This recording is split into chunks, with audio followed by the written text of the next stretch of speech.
Good evening. My name is Brian Grzymkowski. I'm one of the Assistant Directors of Graduate Admissions here at William Paterson University. First and foremost, I want to thank all of you for taking the time out of your schedule to join us for our webinar today about our Master of Music in Music Education. We're very excited to be able to offer webinars. It's certainly our hope that this is a helpful medium for students, the opportunity to sit on the couch at the office, wherever you may find yourself now, learn more about our program. Of course, we do have plenty of opportunities for events on campus, but this is a good chance to be able to connect and learn a little bit more. We're joined here today by Dr. Falk-Romaine, who is the program director. She's going to speak in just a couple minutes about all that our Master of Music in Music Ed has to offer for you. But also want to make sure you are aware that we are going to be having the program available in its entirety right under the Handouts tab. I will be uploading a copy of this PowerPoint presentation. So if you need to refer back to any of this at any point, if you have a friend, a colleague who wanted to join us who might benefit from this, certainly feel free to share it with them. I would ask as we go through the presentation that you kindly save your questions until the end, unless you're going to be needing to leave us a bit early. We are going to have a question and answer session right at the very end of the presentation, and obviously a great opportunity to have any questions answered that you might have. So again, we want to thank you for coming out and joining us this evening. Certainly our hope that this is helpful and informative for you. And with that being said, I am going to pass it along to Diane. So Diane, it's all you. Hi, everyone. I'd like to welcome you today to the webinar and hope that we'll be able to answer some questions that you may have about obtaining a master's degree in music education from William Paterson University. We'd like to first just explain to you what we're going to be doing today. We're going to start with an overview of the program, and then, as Brian said, we'll be segueing into some questions that you may have about the program, the admission process, or the university in general.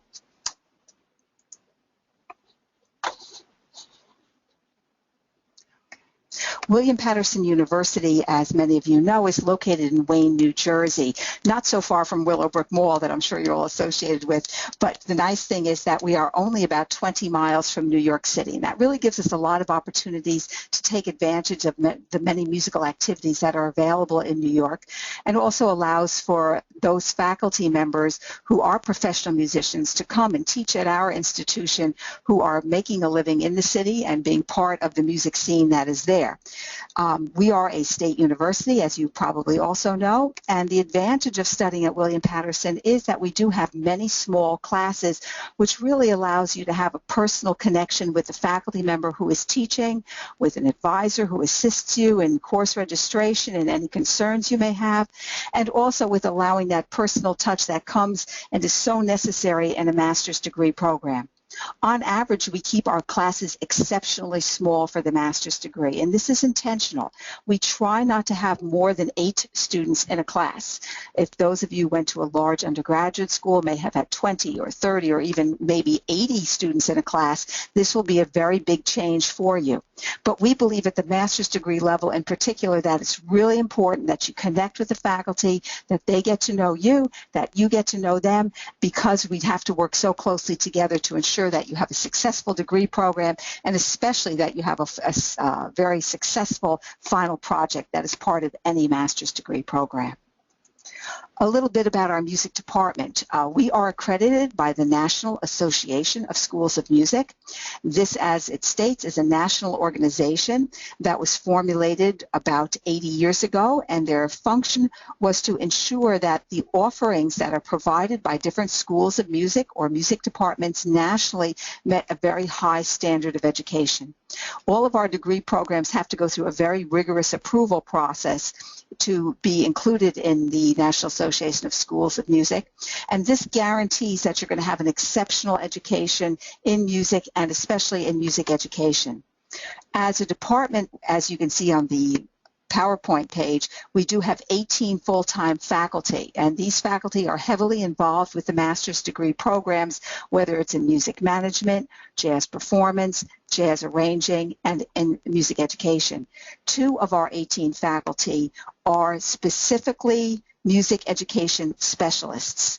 And in addition to those two individuals, Dr. Forreston Campbell and myself, we also have 12 adjunct faculty members, again, specifically for music education. So we take music education as a field of study very, very seriously at William Paterson, and the results have been outstanding for both our undergraduates and our graduate students in obtaining and being successful in teaching positions throughout New Jersey. The master's degree of music in music education is really going to be built according to what you wish to study. Our main goals in the program are multifaceted. First, we want to ensure that you are increasing your skills as a music educator. That is very, very important in any master's degree program. We have some hands-on courses where you're really going to be going into more detailed teaching materials and teaching techniques that you will need to enhance your skills as a public school or a private school music educator. We also believe it's very, very important that you become an outstanding performer. Many of us who might have been out of school for a while might have put down our instrument for a while and may not be as active performing as we once were. We recognize that and acknowledge that, and because of that, we also now include conducting as a primary instrument at the graduate level. So if you wish to continue studying your instrument in private lessons and participating in ensembles and things of that nature, you certainly can, but we also provide conducting as an outlet for your performing. As I stated, we have a more or less a create your own focus type of degree program. As you'll see when we get to another slide, we have a lot of opportunities for you to really concentrate on the areas of music education that are important to you as an individual and as an educator. And because of that, we allow you to work with faculty members who are dedicated to your particular area. For example, if you're interested in increasing your skills as a choral conductor, then we also allow you to work closely with our choral faculty. We do have numerous facilities here at William Paterson where you will be studying and working with faculty members and with each other.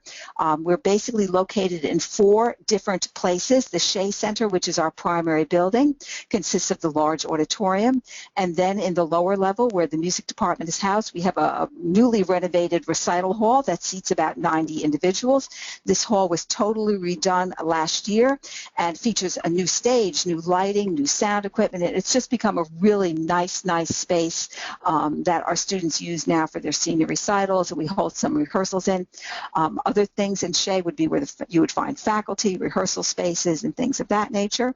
Most of the classes that are traditional in-person classes are held across the way in Hunziker Hall, and this building is also scheduled for renovation beginning in a year. So they're currently renovating the building that is attached to Hunziker Hall, which is called Hunziker Wing, but the area that music is housed will be totally renovated in a year, and it will give us a much nicer soundproof facility in which to teach.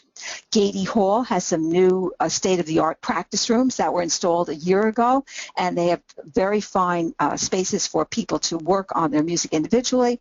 And we also teach some private lessons over there.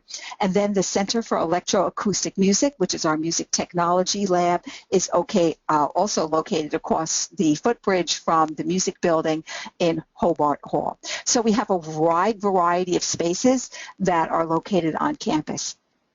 Now, what are the issues about the degree program that you're probably interested in? First of all, the master's degree in music education consists of 36 credits. All of the classes are 3-credit courses unless you opt to take an ensemble as one of your requirements, and those are 1 credit. So you can see with 36 credits at 3-credit courses, you need to complete about 12 classes. Some of those are going to be designated that you have to take, the requirements, and the majority, about half of them, are going to be electives. So you can take these classes in the late afternoon, the early evening, and during the summer, during the day. This allows you as a professional educator to have the time you need after school to get your courses in. We do not run courses during the day during the regular academic year of September through June, because we know that most educators who are pursuing this degree are going to be busy teaching. So we do try to make things fit your schedule, make it very convenient for you. Summer courses can start in May, and those would usually be again in the late afternoon or the early evenings, or online courses. And then there are some short-term in-person courses during the summer. Our summer courses can be anywhere from 1 week long to 3 weeks long to 4 weeks long. We try not to exceed that because we know a lot of people are very busy with summer obligations such as marching band rehearsals and things of that nature when we get into August. As I stated, we do have traditional in-person courses, and those are offered for the fall semester, the spring semester, and during the summer. And we also offer online courses. We have found that the online courses are very popular because it really allows you to pick the day and the time when you want to get your coursework accomplished. Some of the online courses may have an hour that is set aside during the course of the week where all the students gather online at the same time, and we can do chats online, either by speaking to one another or by typing comments. And we found this to be a very nice way to have students get to know each other than just taking an online course and never having contact with anyone other than the professor. They really get to know each other quite well, and it allows them to build friendships even though it's an online course. So they communicate, they have their pictures, we spend a little time catching up with each other whenever there's an online course chat session beginning, and it does tend to work very, very well for our students. We have not made a commitment to going totally online for the master's degree in music education. And the reason we haven't done that is because, in our opinion, the hands-on aspect of learning and doing music is really important. Some schools have gone to a position where they're teaching lessons online, and you have a Skype lesson. We feel that is not the best way to teach lessons in particular and to teach hands-on aspects of music, because you need that immediate feedback from a teacher who is close to you and can see and hear exactly what you're doing. So although we do offer online courses, the degree program itself is not yet, nor will it be 100% online. Every degree student has to complete some sort of a final project. If you got your undergraduate degree in music education, you know that was student teaching.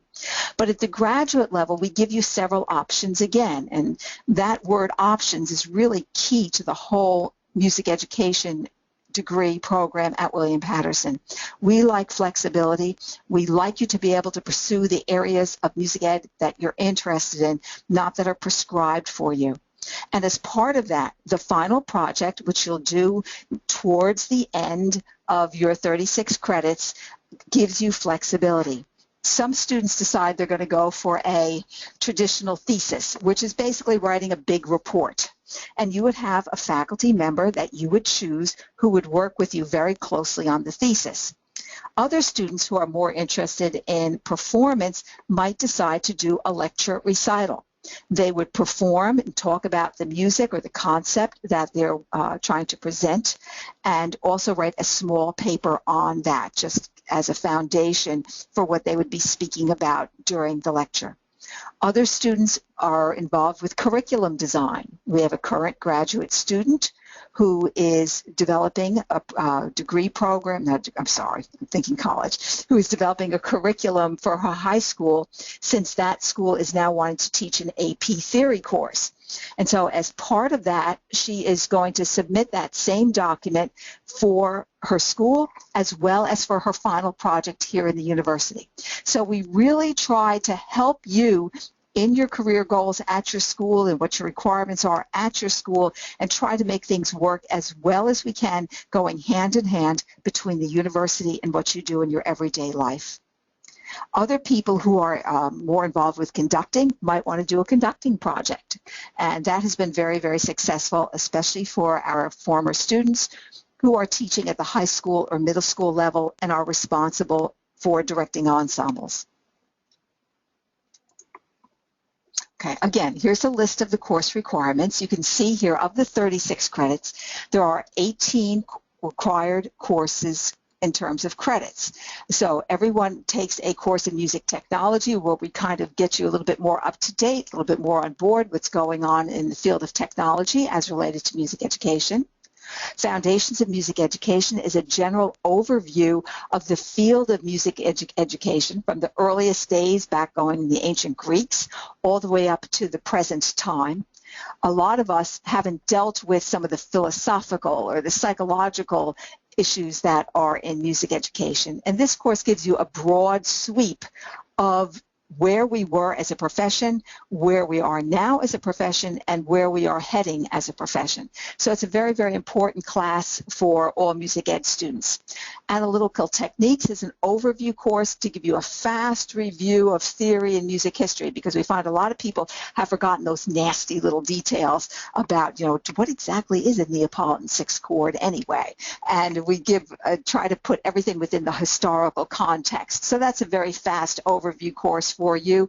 Many of you will have a very good background in those fields, and so it wouldn't take a lot for you to catch up if you've forgotten anything. The research course is very, very important for us, and we like our students to take that towards the beginning of their studies, simply because it gives them the background that they're going to need in order to successfully complete their final project, whether it's a thesis or a lecture recital or any of the other possibilities that are out there. The research course really helps you to develop your topic and begin to figure out how to get information about that other than doing a nice Google search on your topic. Grad seminar normally comes at the end, and it's where all of the graduate students who are reaching the end of their studies gather and meet, and they begin to refine and work out their final projects as a group. We find that the interaction and the comments that other students give to one another really helps to have everyone keep on board with their project, and also to have some different viewpoints about, what's clear, what's not clear in their project, what needs to be, fleshed out a little bit more, what is irrelevant, and things of that nature. So the grad seminar is a great class where everyone can sit together and really hash through their projects and get some really important feedback from one another, as well as from the faculty members who oversee that course. As I said earlier, performance is very, very important for us here. We believe that good music educators must be good performers and have a good grasp of their instrument or conducting. Because of that, we require 3 credits in either applied instruction, which is private lessons, or in ensembles.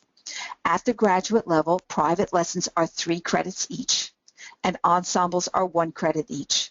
So everyone has to take either 3 semesters of ensembles for a total of 3 credits, or 1 semester of some sort of applied instruction. If you really enjoy performing and you want to get your chops back a little bit, and you want to work in lessons with one of our very qualified full-time or adjunct faculty members, you can take up to a total of 12 credits of applied instruction. The 3 that are required, and 9 additional credits of applied instruction. So that would give you 4 semesters of lessons. Many of our students opt for this because they value, continuing to advance on their instrument or conducting. And conducting does count, as I said, as a private lesson. You can also study a secondary instrument. Some of you perhaps who studied one instrument in college may have found out that a lot of your teaching may involve another instrument. We have had cello majors, for example, who now find they're teaching a lot of violin and a lot of viola, and they really want to upgrade their skills on those instruments. And you can study violin if you're a cellist. You can do secondary or minor lessons on any instrument. Voice people who are doing choral situations or general music find they need some help maybe in their piano skills, and so that's an option as well. So the value on performance classes or lessons is very, very important for us. The other credits, as I said, there are 18 credits of elective, and that can include applied lessons, but it doesn't have to. We have a large list of electives that are available from which you can choose. And these courses vary greatly. Some of them are in methods and materials of how to teach music. So if you're really interested in improving your skills and your knowledge about music education, you may want to take a course in orphan codi. You might want to take Jazz for Music Educators or Advanced Skills for Instrumentalists. Things of that nature are available for you. You can also take courses in music history and literature, and this doesn't mean just traditional art music, Western history. You can take courses in history of American popular music. I know many general music teachers and even some high school teachers who are offering elective courses have courses that focus on popular music. And this course would give you a great opportunity to have some kind of formal instruction on, popular music. We also have other courses in more traditional things like 20th century music or masterpieces of Western concert music. So these are more traditional Western art use type history courses. Of course, there has to be music theory, everyone's favorite course, right? Okay. And we have counterpoint, and we have some other courses in theory that would, improve your skills there as well. So a lot of theory courses that are available. Writing for media is another one that is commonly used. So we have a composition for media, and we have also a series of courses that are from outside of music education. And we do allow music ed majors to cross over and take some of our graduate courses that might be offered predominantly for jazz majors or for music management, which is music business majors. For example, some of our students who have some jazz skills have gone on and have taken jazz lessons, or they've taken a jazz ear training course or transcription and analysis, things of that nature. Some of our students are also interested in the music business because they want to bring that aspect back to their students where they are teaching. So we have courses like the current state of the music and entertainment industry, or entertainment law, or entrepreneurship that you can take as well. As I said, flexibility is key here. We really want you to take the courses that are going to best fit your needs as a professional music educator. The question then becomes, well, okay, this all sounds pretty good. What do I have to do? Well, the first thing is, in order to apply for the program, you have to apply to William Paterson University in graduate admissions. And that's all on the website. I'm sure you've probably been there by now. We also require a music department application.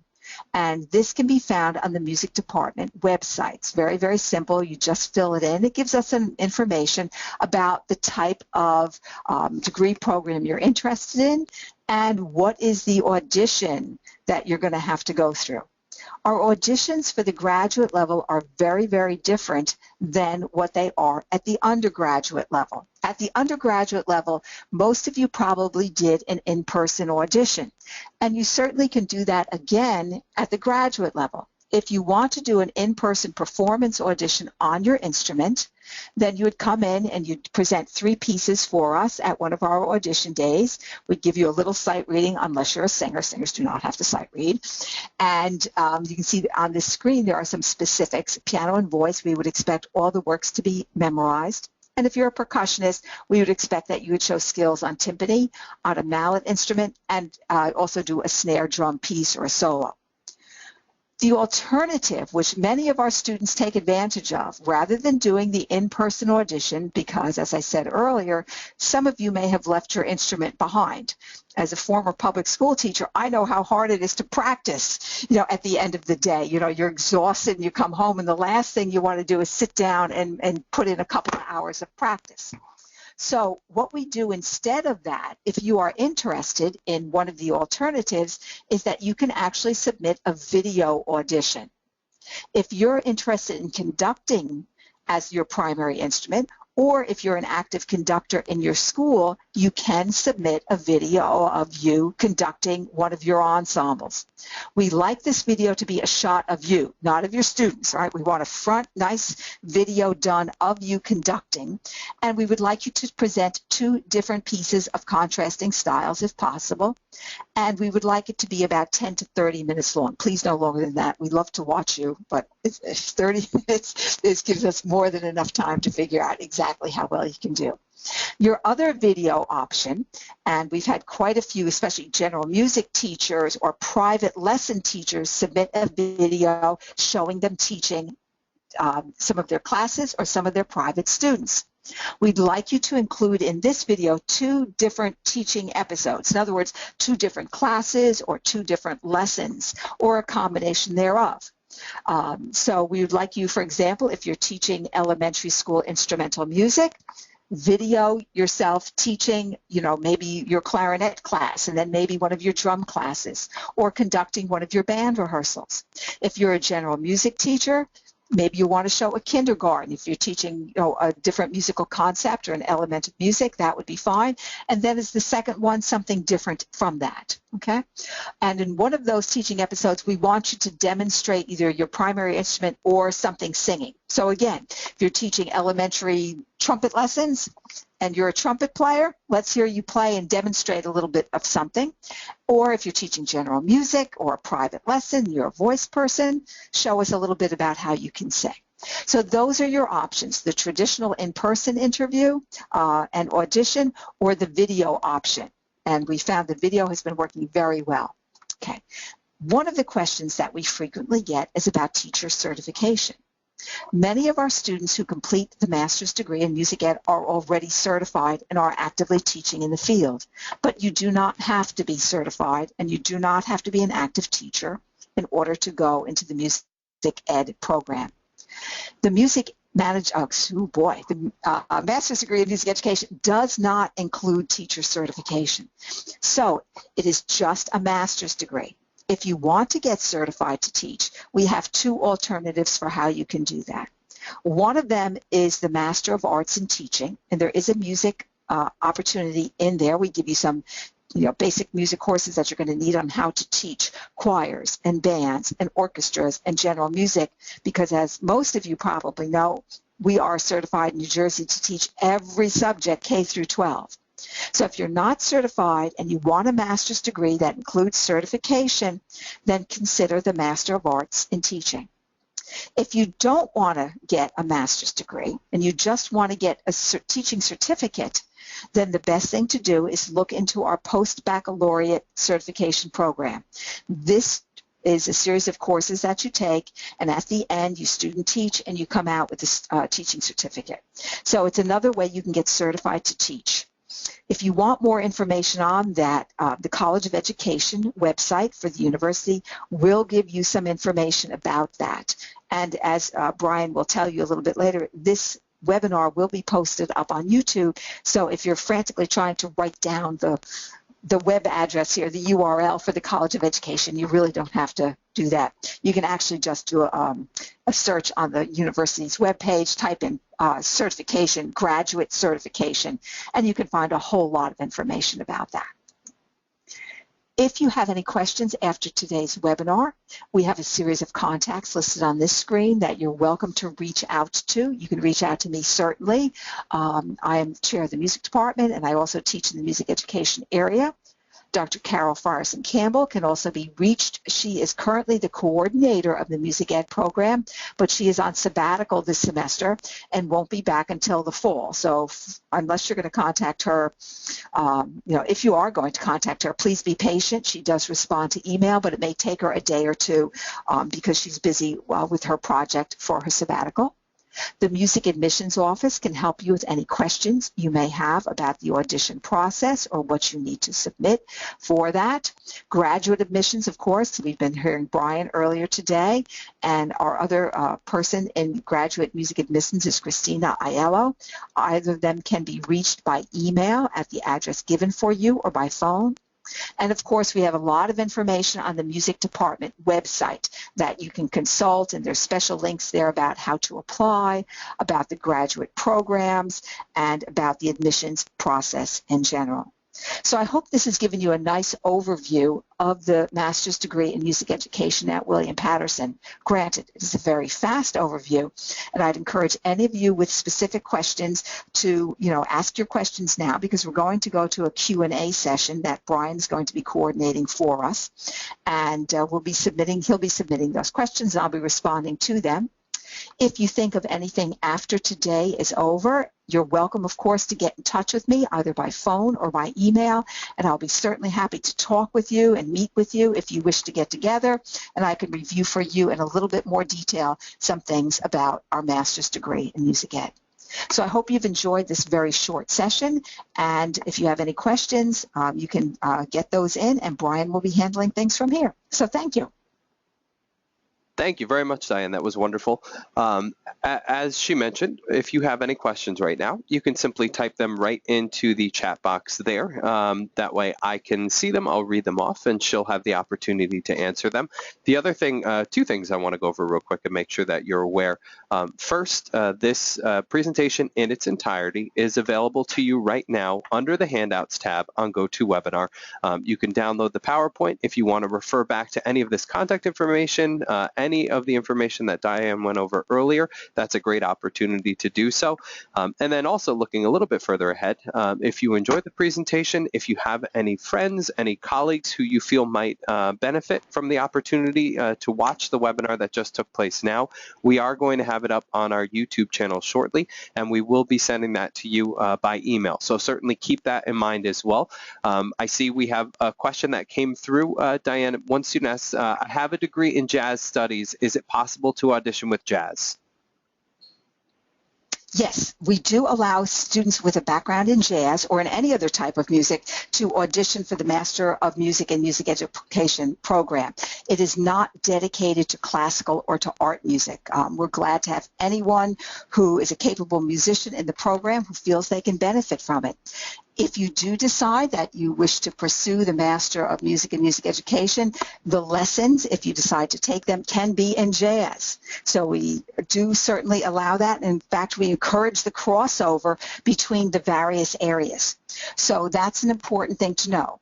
We do have one student at the moment who came into music ed who's a jazz pianist, and she has focused a lot of her coursework in jazz, including some independent studies that she has done. Her lessons are in jazz, and she's done in her elective area a combination of jazz and music ed courses. So as I said, we're going to allow you to work in the areas that you think would benefit you the most, and we're very flexible. So yes, jazz is more than welcome.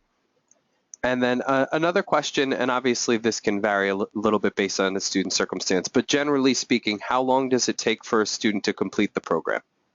Okay, because it's 36 credits, if you decide to go full-time, which you can do, full-time for a graduate student is normally 9 credits per semester. So if you go fall and spring, just 9 credits per semester, that can be accomplished in 2 years.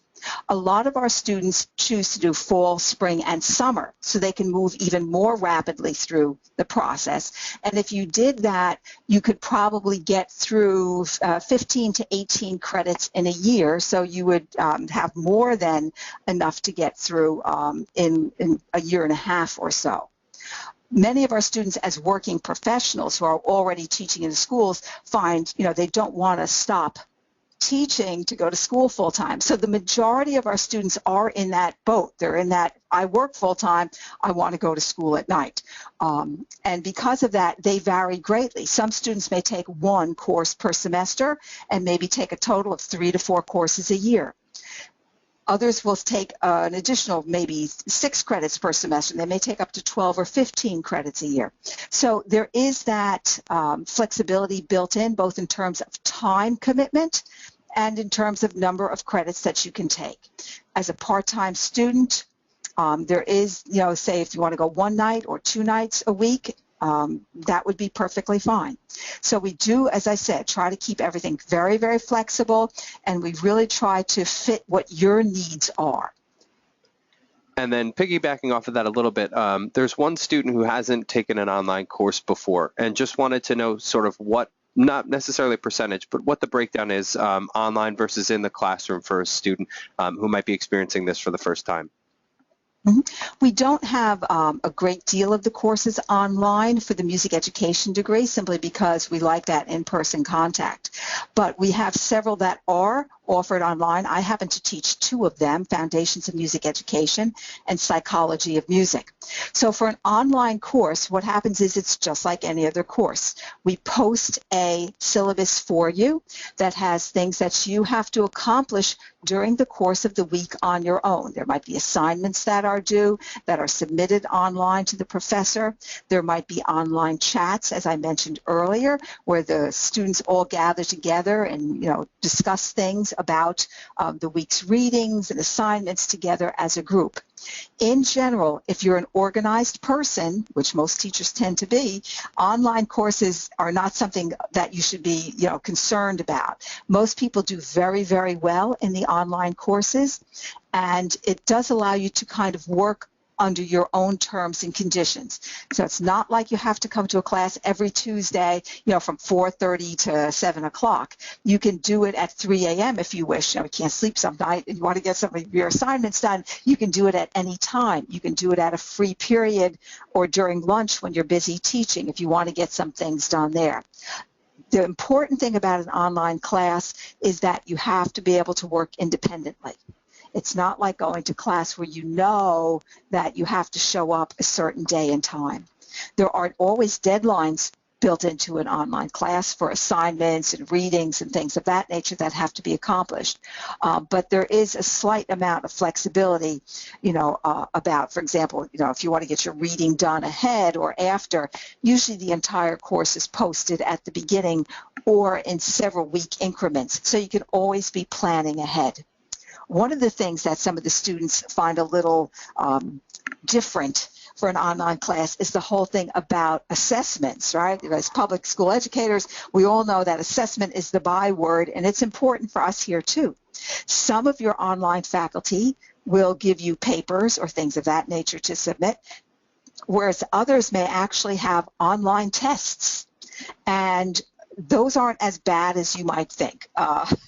The first time we did an online test, the students were a little not familiar with it, and if you have any difficulties with the online test, you just send an email to the professor saying, I signed off the test and I wasn't supposed to help. And what we do is we go back in and open it. So you don't have to worry about being particularly adept at technology. If you do something wrong, it can always be fixed. There's no problem about that. And the online tests, for example, I always give my students about 3 hours to do the online test. So this way, if they need to step away for a minute because, there's some situation that in school or at home and they can't sit there, for an hour perhaps exactly the same time, that larger window does give them plenty of time to get everything done for the test if they have an emergency at home or something. So that's not a concern. You should be fine with an online class if you've never taken one. Most of our students, after they get over the initial nervousness in a week or two, actually do very, very well in them. And then one other question, for this particular program, are there courses available in the summer session and the winter session? There are courses actually available in both the summer and the winter.